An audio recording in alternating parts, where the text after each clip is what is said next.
Tell us the name of your book. The book is called I Little Slave. What does that mean? Why I Little Slave? In prison, when I became a political prisoner, they asked a prisoner to use this word, I Little Slave. This to decrease their human dignity, because they told us we are second citizen, and not second.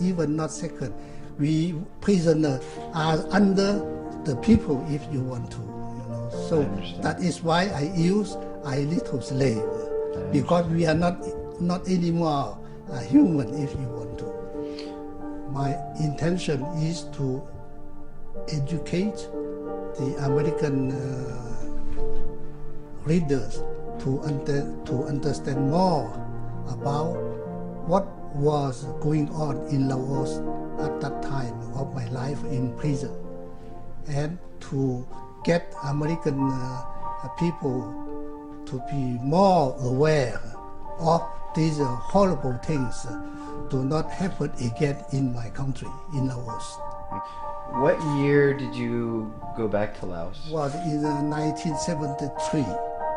After that, I went back to Laos to try to contribute to help the country to rebuild the country. At that time, was that a scary feeling for you going back to your country, or were you full of hope, thinking that you were going to do good work? Yes, it was my feeling at that time.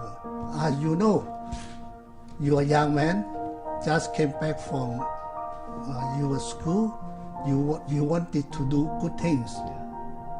I think even today, many young people, after the school, they want to change things.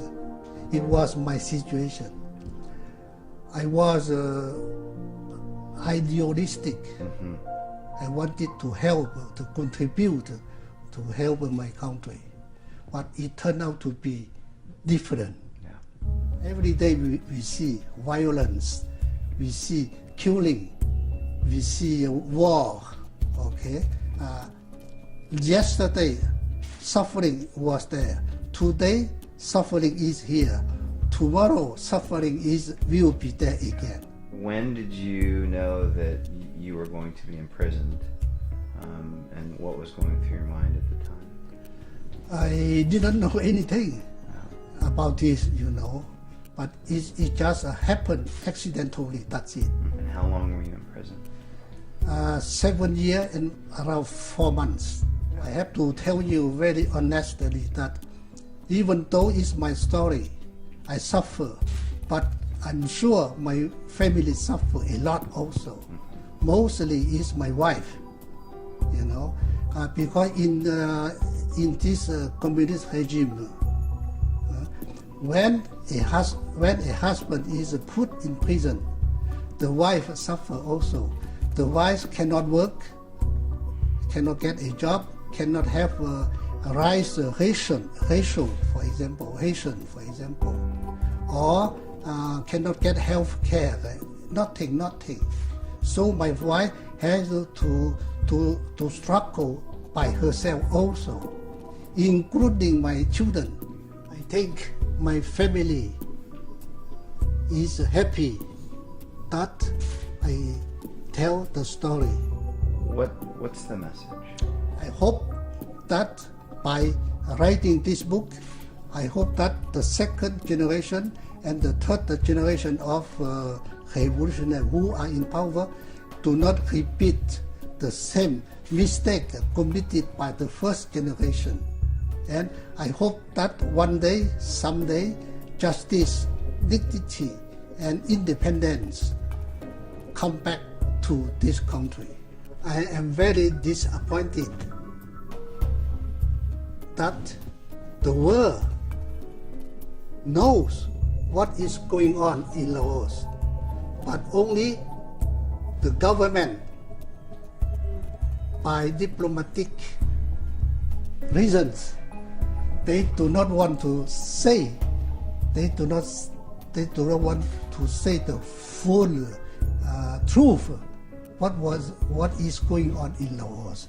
because of the political issues. You're bringing awareness to something that not many people would really want to chew on. I think in life, when you have went through this kind of experience, I think it's worthy to do something meaningful for the country. So, if you could dream for a moment, and you had a wish that, could come from all of this, from the book to the documentary, a movie, the awareness, what would your end goal, that beautiful wish be? Okay. So I want the world to understand and to help Laotian people to regain independence, regain dignity, regain justice. That is my strong wish for Laotian people.